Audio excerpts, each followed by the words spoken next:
I'm Jim Hershey, and I will be helping to lead the service this morning. I came here 15 years ago as a visitor, very surprised to discover here in New York this oasis of welcoming, thought-encouraging, passionately active fellowship. So I stayed, and I've been richly rewarded week after week.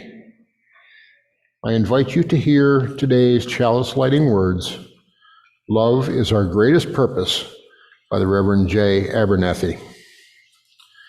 We affirm that love is our greatest purpose.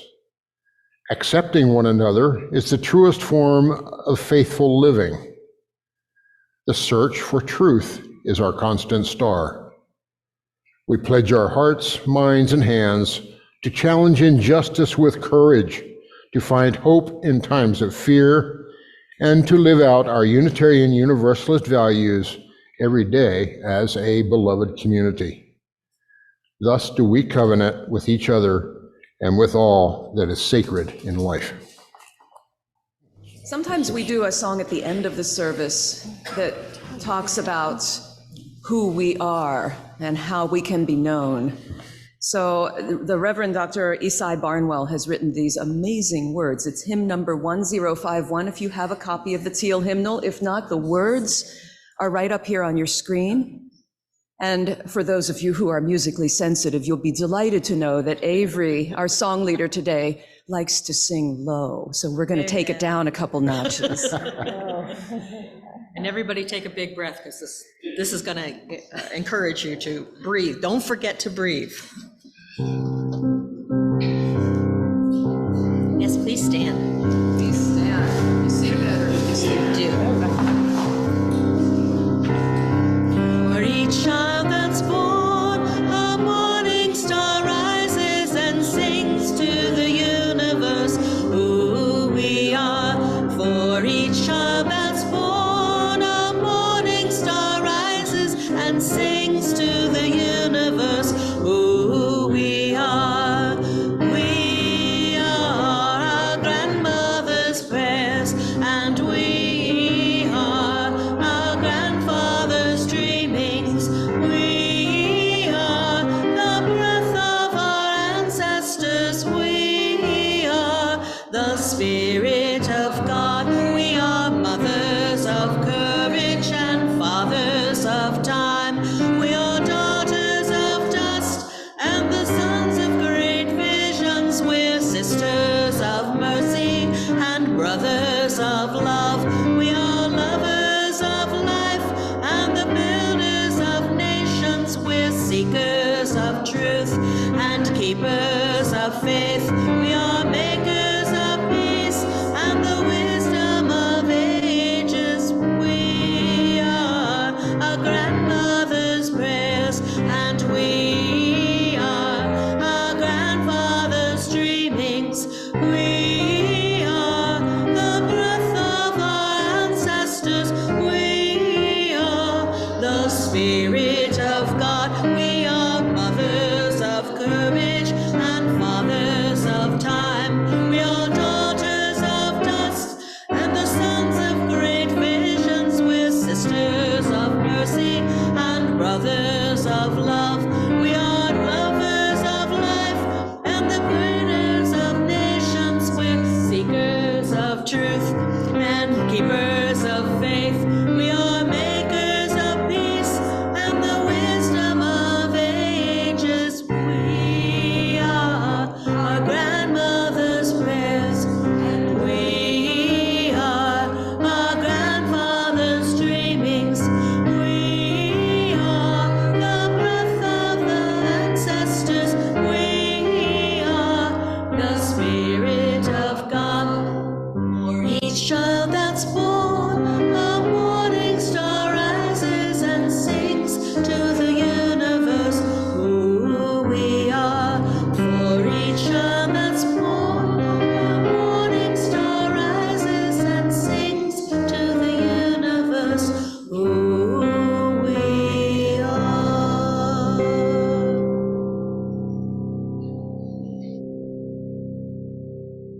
And Reverend Jen gave me this story to share with you today called Sustaining the Tree of Life. And it's written by Linda Gardner. And when I read it, I thought about the tree that we have, the big beech tree that's down there behind the labyrinth. Do you know what I mean? Have any of you ever been? Yeah? After the service, ask your parents to take you down because it is our tree of life. It's beautiful. And I made an art piece. I was inspired by that to make an art piece as I take you on the journey of the tree of life. So once upon a time, there was a village. And in the center of this village, there was a gigantic tree. It was so big that 6 people would hold their hands around the tree. It would take 6 people because the base of the tree was that big. And it seemed like it had always been there.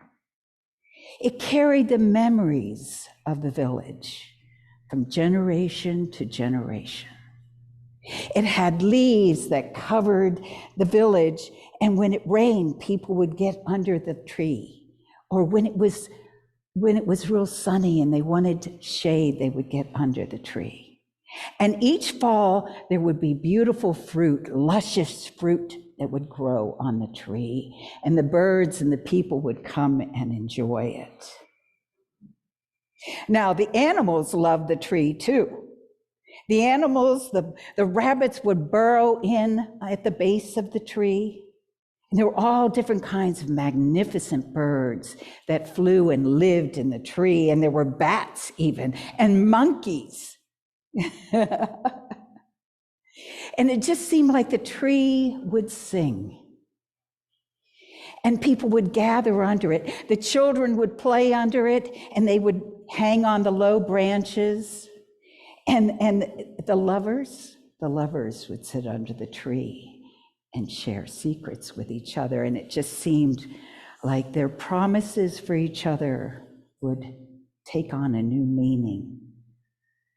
And the elders would sit there and reflect on the stories of their lives. And they would come to them almost in song from the trees. It was like the trees at times when the wind was blowing would sing out the memories of the village.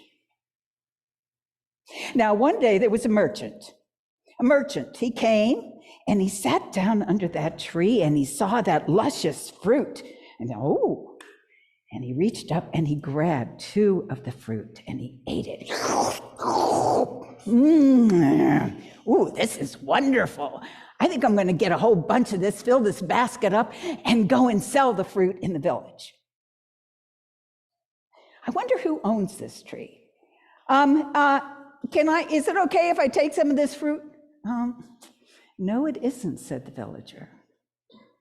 You know, this tree is owned by the village. We are the protectors of the tree. And it's not just for anyone to take for themselves.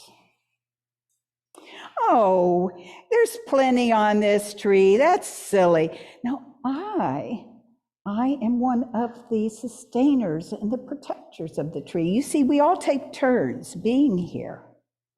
Why, just today, there was someone who came who was very sad, and I sat with them, and they got up and they felt lighter. And there was a couple that came and they'd had a long journey, and I sat and I rested with them. And then there was an elder that came and we sat together and we watched the birds flying in and out of the tree. And then you're here. You came. And if I hadn't been here, you wouldn't have known. You wouldn't have known that we are all the caretakers of the tree, and it's not just about us. You would have been confused thinking it is all about you. But when you live with the tree, you know that it's about us and us helping each other and supporting each other, just like we support the tree. And the merchant sat there and he thought about that, and he thought, you know, you've given me something to think about. And he rested there the rest of the day. And then when he got up, he started humming a song. It was a song he hadn't thought about in quite a while. 'Tis a gift to be simple, is a gift to be free, 'tis a gift to come down where we ought to be. And when we find ourselves in the place just right, we will be in the valley of love and delight. And when he saw people as he was walking away, he waved and he smiled to them. And he was changed by that time he had spent under the tree of life, and reminded, as we all are reminded today, to care for each other and to know that it's not just about us, but about supporting and caring for each other. And that is the story of the tree of life. Thank you. Thanks for listening. Sing our children out and youth out as they go to their religious education classes with "As You Go, May Joy Surround You."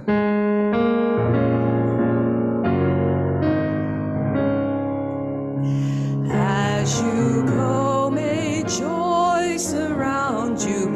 As you go, go in peace. May our love be with you always. As you go, as you go, as you go, may joy surround you. As you go, go in peace. Know our love is with you always. As you go, as you go.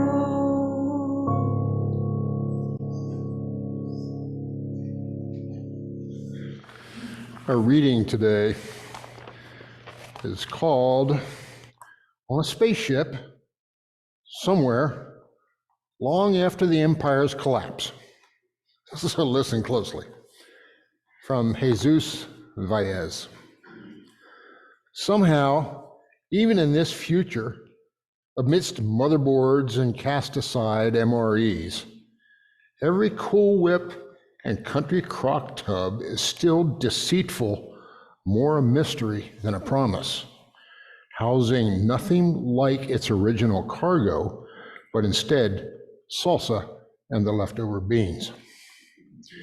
Even with the stars close enough to kiss, the swerve heat of celestial bodies pegadito, every Danish butter cookie tin is still stocked with the seamstress's tools, her thimbles, threads, and every needle that ever kept our miseries mended. And right above the cold steel of the bolted doors, the same thing as always, a horseshoe wrapped in red ribbon, a wreath of garlic, a picture of San Judas, and that gilded rendition of the Last Supper she ordered from the Home Interiors catalog. We're inside a Leviathan, waltzing with every lover moon Jupiter neglected, and Earth is a distant story we are told before bed, right before she blesses us. And every morning still smells like huevos con chorizo and the Avon spray she loved the most. Once on Earth, someone told my tia Kame, "Go back to your country," which she took to mean go home. And if the sky is the thing that follows us everywhere, she thought, if the vast black blue saw me born, then the sky is my home, and every star is every place I've come from. Long after the empire was no more, it was all the Antes who led every expedition, just like on Earth, It was all the Tias who looked at an unknown and threw their heads back, cackling as they soared into the sky, showing the children, all of us, exactly where we belonged.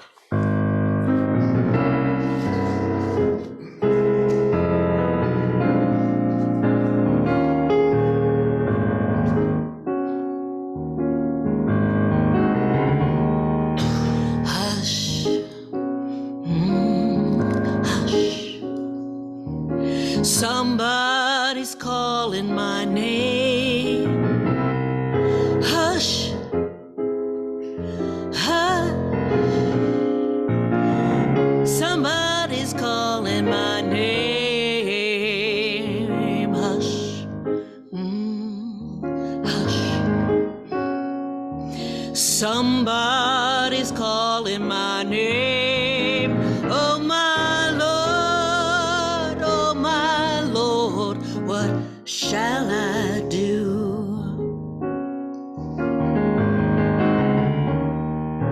Sounds like freedom.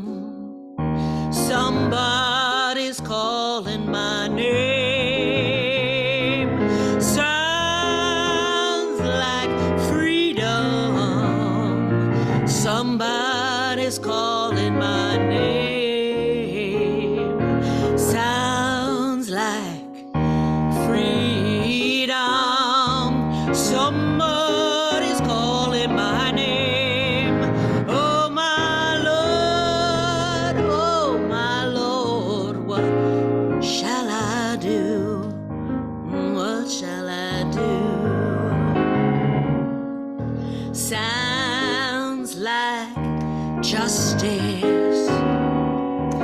Somebody's calling my name. Oh, it sounds like justice. Somebody's calling my name. Sounds like justice. Somebody's calling my name. Oh my Lord,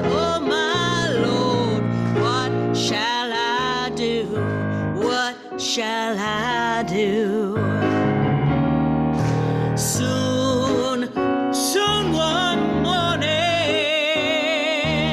death come creeping round my room. Soon one morning, death come creeping round my room. Ooh, soon one morning, death come creeping round my room. Oh Lord, what shall I do? I'm so glad, aren't you glad? Oh, those troubles don't last always. I'm so glad those troubles, they don't last always, 'cause someone's calling my name. I'm so glad that troubles don't last always. Oh Lord, what shall I do? What shall I do?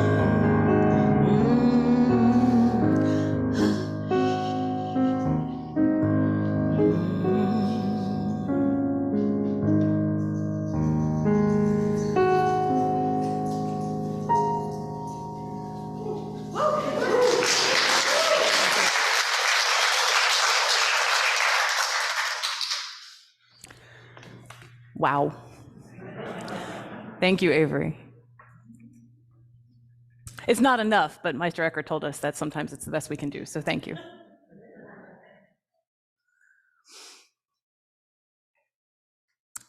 Speaking of freedom, it was one of my seminary classes, I don't remember which one, when a friend of mine spoke up and said, we're not just collaborators. We are co-liberators.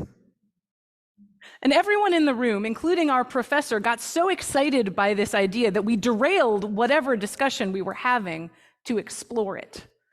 What did we mean by collaboration? What did we mean by liberation? In 1971, Fannie Lou Hamer gave a speech at the founding of the National Women's Political Congress, and it was in that speech that she uttered the words that are the most often associated with her name: nobody's free until everybody's free.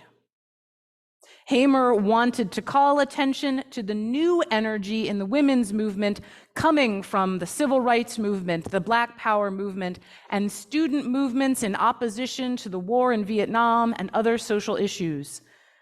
Hamer wanted to challenge and invite white feminists. How do we truly do this together? How do we use our power to seek justice, not just from one kind of oppression, but against all kinds of oppression?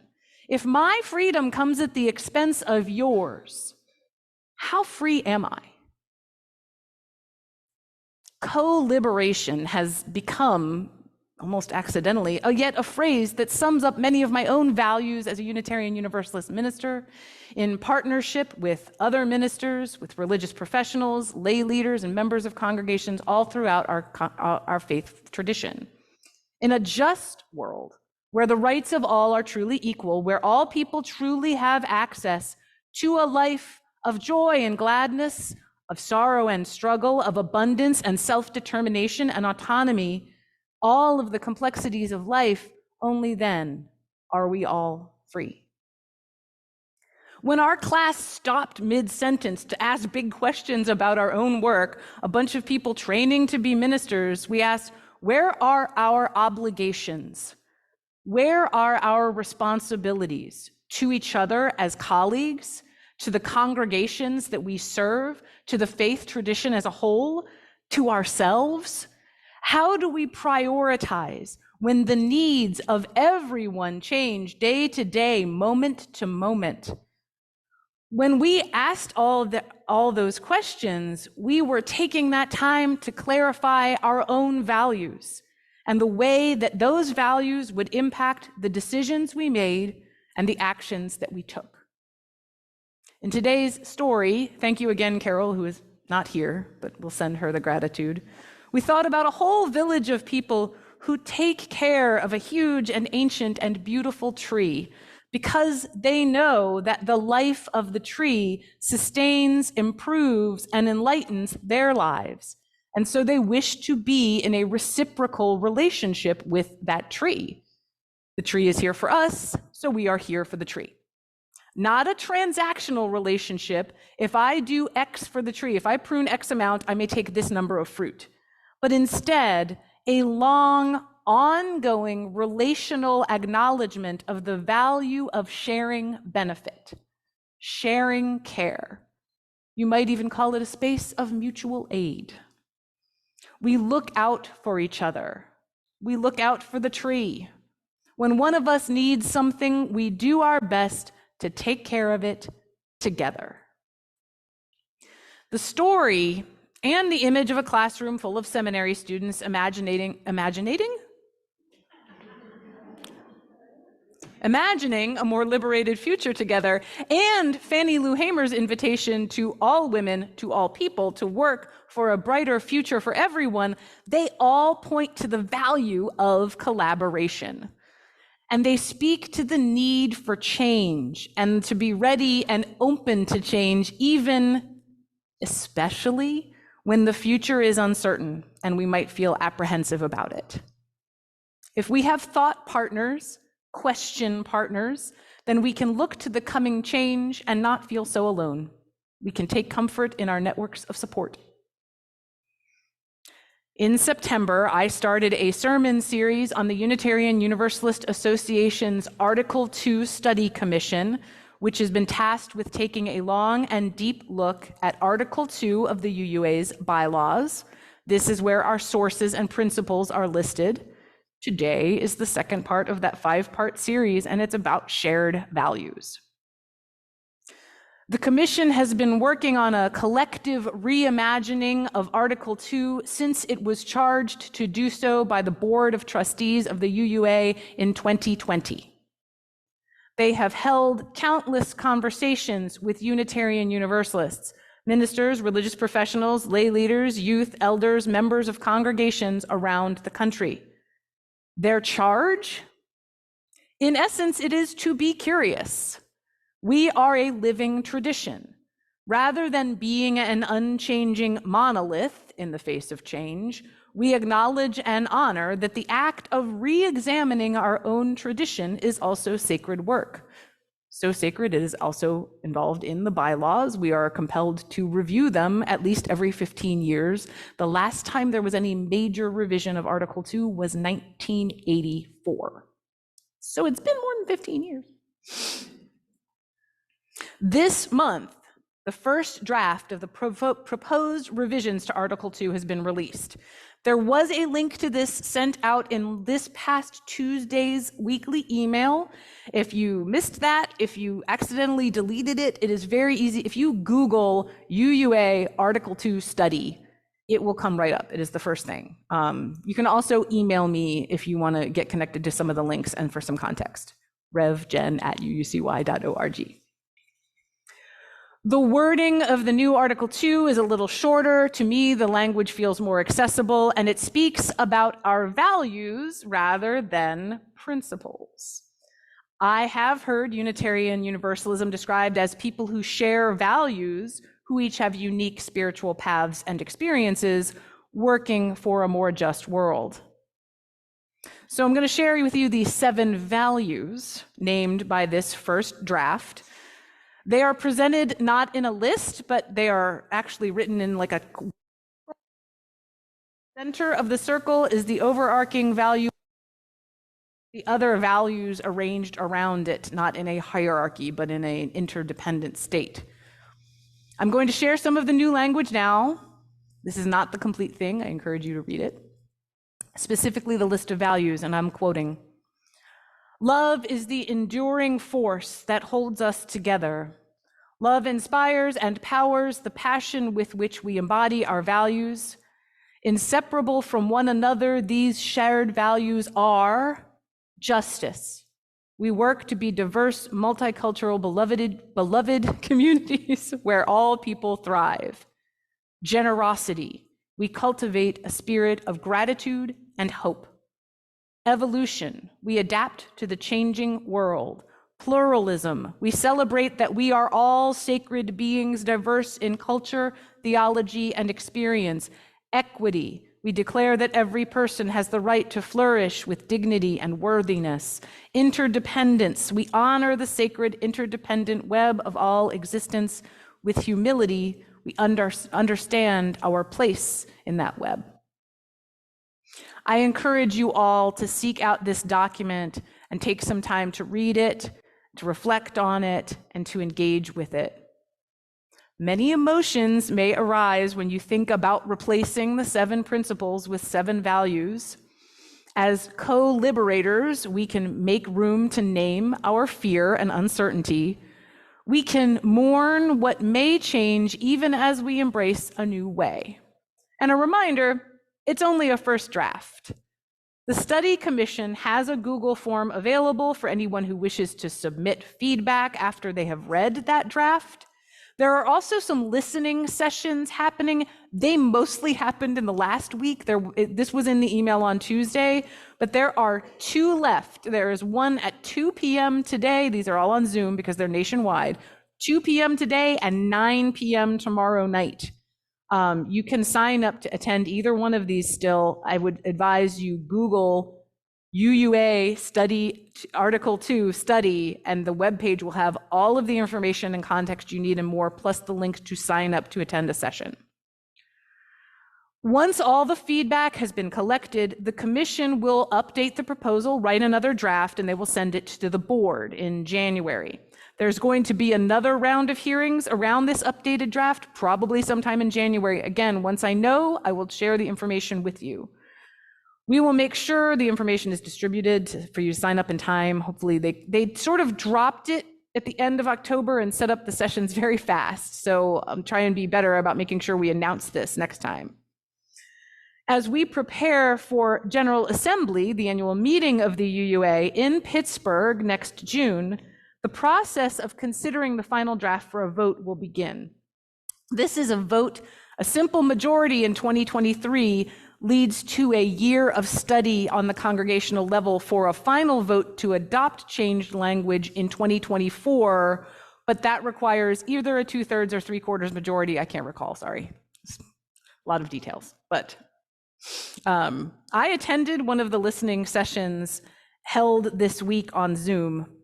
Over 130 participants came and listened to a brief presentation, and we were placed in breakout rooms to talk about our feelings, our impressions, and ideas about the new language. For me, it was a very positive and inspirational gathering, and I gained a lot to reflect on in my small group as I consider the feedback that I'm going to provide to the commission. The feedback form is not due until November 28th, and anyone who has read the draft can fill it out. So even if you can't attend a listening session, if you are interested in this sort of thing and would like to have your opinion heard on this new language and the possibilities it holds, please Google that and look at the draft and look at the form. So that's a lot of moving parts, including instructions and homework. Just what you wanted from today's worship service was some homework.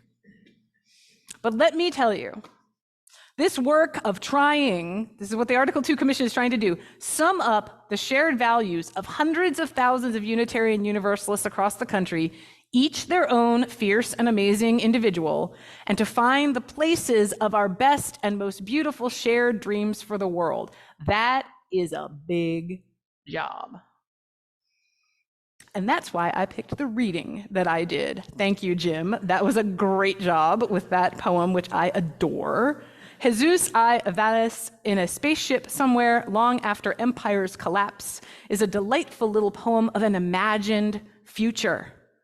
One of the most curative and liberating things that art can do is to show us a future that we would love to see made real, that we would love to make real. Valles reminds us of the visceral satisfaction of seeing those old off-washed margarine tubs that are now full of salsa, knowing we have an auntie who can help mend our tears and dry our tears. And at the end, we move from those tiny details to the big picture. Once on earth, someone told my tia Kame, "Go back to your country," which she took to mean, "Go home." And if the sky is the thing that follows us everywhere, she thought, if the vast black blue saw me born, then the sky is my home, and every star is every place I've come from. Long after the empire was no more, it was all the aunties who led every expedition. Just like on Earth, it was all of the tias who looked at the unknown and threw their heads back, cackling as they soared into the sky, showing the children, all of us, exactly where we belonged. Who are our beloveds, the ones who will boldly lead us to explore a future tomorrow that we dream of today, a future boldly centered in love? Look to your left. Look to your right. Look at those other little squares on Zoom. There's 2 places I can be on Zoom. We are your dreaming partners. We are your siblings in faith. We are your co-liberators. So may we be, so may we build. Blessed be.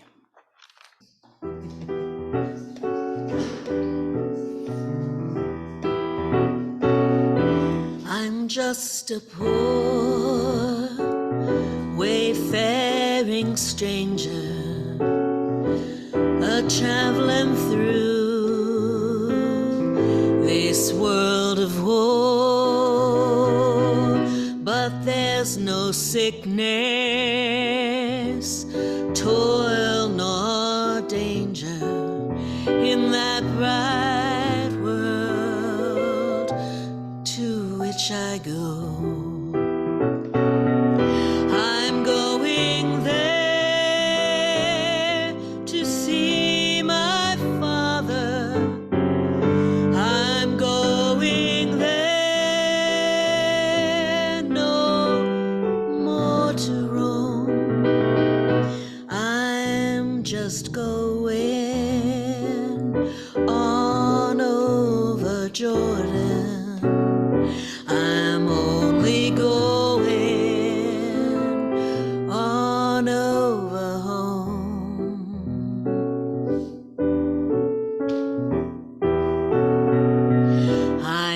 Dark clouds will gather round us. I know my way is rough and steep, but beauteous fields lie just before me, where souls redeemed their vigil keep. I'm going there to see my mother. She said she'd meet me when I come. I'm just going on over Jordan. I'm only going on over home.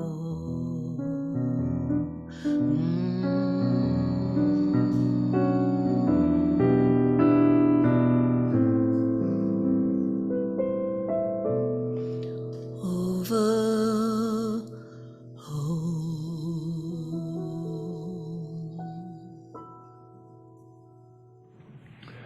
Please join us now in extinguishing our chalice and your home chalices if you lit them with these words.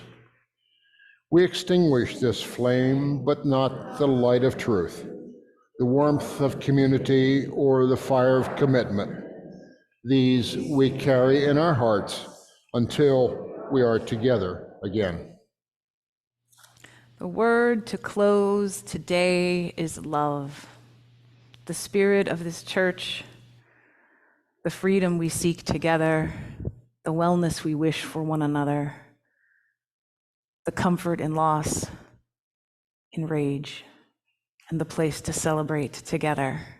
Please take the love of this community with you into the world this week. So may it be. Join us in singing our sending song. Everyone has a place at this table. For everyone born, a place at the table. For everyone born, clean water and bread. A shelter, a space, a safe place for growing. For everyone born, a star overhead. And all will delight when we are creators of justice and joy. Yes, all will delight when we are creators of justice,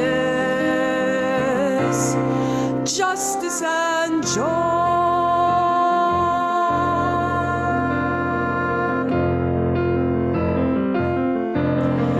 Justice and